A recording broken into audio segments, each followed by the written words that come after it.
ಜಾರ್ಖಂಡ್ ಅಂತ ರಾಜ್ಯದಲ್ಲೇನೆ ಒಂದು ಸೀಟಿಗೋಸ್ಕರ 17 ಜನ ಇದನ್ನು ಮಾಡ್ತಾರೆ.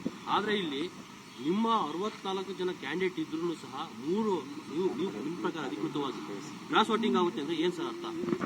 ಬಿಜೆಪಿ ಪರಿಸ್ಥಿತಿ ಹೇಗಿದೆ ಅಂತ ರಾಜ್ಯದಲ್ಲಿ ಅದಕ್ಕೆ ಪೂರಕವಾಗಿ ಹೇಳ್ತೀನಿ. ನೀವೇ ಒಂದು ಪ್ರಸ್ತಾಪ ಮಾಡಿದ್ರಿ, ಈಗ ನಮ್ಮ ಕಾರ್ಯದಿಂದ ಕಾರ್ಯಕರ್ತರೆಲ್ಲ ಬೇಸರಗೊಂಡಿದ್ದಾರೆ ಅಂತ. ಸೊ ನಿಮ್ಗೆ ಇವತ್ತು ನಿಮ್ಗೆ ಅರಿವು ಬಂದಿದೆ, ನೀವು ಹೇಳಿದ್ರಿ. ಮೈ ಡಿಯರ್ ಫ್ರೆಂಡ್, ಇವತ್ತೆಲ್ಲ ನನಗೆ ಅರಿವು ಬಂದಿರೋದು. ನಾನು ಕೂಡ ಒಬ್ಬ ರಾಜ್ಯದ ಅಧ್ಯಕ್ಷನಾಗೂ ಕೂಡ ಪಕ್ಷದ ಆಂತರಿಕ ಬೆಳವಣಿಗೆಯನ್ನು ಗಮನಿಸ್ತಾ ಇದ್ದೇನೆ.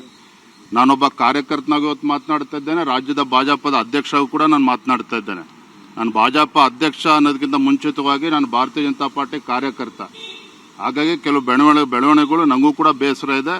ಅದನ್ನು ಎಲ್ಲಿ ತಲುಪಿಸಬೇಕು ಅಲ್ಲಿ ತಲುಪಿಸುವಂತ ಕೆಲಸ ನಾನು ಮಾಡ್ತೇನೆ. ವರಿಷ್ಠ ಎಲ್ಲ ಒಂದ್ ಕಡೆ ಗಂಭೀರವಾಗಿ ತೆಗೆದುಕೊಳ್ಳಿಲ್ಲ ಸರ್ ರಾಜ್ಯದ ಈ ಒಂದು ಬೆಳವಣಿಗೆಗಳನ್ನ, ಯಾಕಂದ್ರೆ ಕೂಡ ಅಸಮಾಧಾನಗಳು ಬರ್ತಲೇ ಇದೆ. ವರಿಷ್ಠರು ಕಾಲಕ್ಕೆ ಏನೇನು ತೀರ್ಮಾನವನ್ನು ಮಾಡಬೇಕು ಅವ್ರು ಮಾಡ್ತಾರೆ. ಇಲ್ಲಿ ನಾವೆಲ್ಲರೂ ಕೂಡ ಸರಿಯಾಗಿ ಹೋಗ್ಬೇಕಾಗಿರ್ತಕ್ಕಂಥ ನಮ್ದು ಕೂಡ ಕರ್ತವ್ಯ ಇದೆ. ಅದು ಆಗ್ತಾ ಇದೆ, ನಾನು ಆಗ್ತಾ ಇಲ್ಲ ಅಂತಲೂ ಕೂಡ ಹೇಳ್ತಾ ಇಲ್ಲ.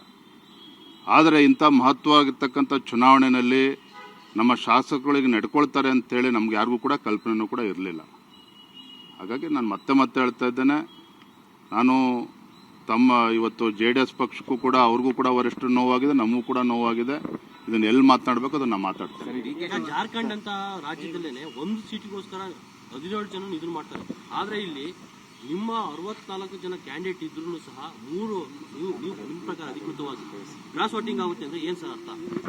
ಬಿಜೆಪಿ ಪರಿಸ್ಥಿತಿ ಹೇಗಿದೆ ಅಂತ ರಾಜ್ಯದಲ್ಲಿ ಅದಕ್ಕೆ ಪೂರಕವಾಗಿ ಹೇಳ್ತೀನಿ. ನೀವೇ ಒಂದು ಪ್ರಸ್ತಾಪ ಮಾಡಿದ್ರಿ, ಈಗ ನಮ್ಮ ಕಾರ್ಯದಿಂದ ಕಾರ್ಯಕರ್ತರೆಲ್ಲ ಬೇಸರಗೊಂಡಿದ್ದಾರೆ ಅಂತ. ಸೊ ನಿಮ್ಗೆ ಇವತ್ತು ನಿಮ್ಗೆ ಅರಿವು ಬಂದಿದೆ, ನೀವು ಹೇಳಿದ್ರಿ. ಮೈ ಡಿಯರ್ ಫ್ರೆಂಡ್, ಇವತ್ತೆಲ್ಲ ನನಗೆ ಅರಿವು ಬಂದಿರೋದು. ನಾನು ಕೂಡ ಒಬ್ಬ ರಾಜ್ಯದ ಅಧ್ಯಕ್ಷನಾಗೂ ಕೂಡ ಪಕ್ಷದ ಆಂತರಿಕ ಬೆಳವಣಿಗೆಯನ್ನು ಗಮನಿಸ್ತಾ ಇದ್ದೇನೆ.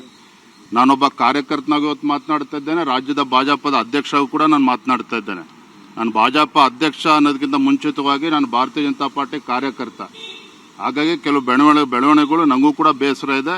ಅದನ್ನು ಎಲ್ಲಿ ತಲುಪಿಸಬೇಕು ಅಲ್ಲಿ ತಲುಪಿಸುವಂತ ಕೆಲಸ ನಾನು ಮಾಡ್ತೇನೆ. ವರಿಷ್ಠ ಎಲ್ಲ ಒಂದ್ ಕಡೆ ಗಂಭೀರವಾಗಿ ತೆಗೆದುಕೊಳ್ಳಿಲ್ಲ ಸರ್ ರಾಜ್ಯದ ಈ ಒಂದು ಬೆಳವಣಿಗೆಗಳನ್ನ, ಯಾಕಂದ್ರೆ ಕೂಡ ಅಸಮಾಧಾನಗಳು ಬರ್ತಲೇ ಇದೆ. ವರಿಷ್ಠರು ಕಾಲಕ್ಕೆ ಏನೇನು ತೀರ್ಮಾನವನ್ನು ಮಾಡಬೇಕು ಅವ್ರು ಮಾಡ್ತಾರೆ.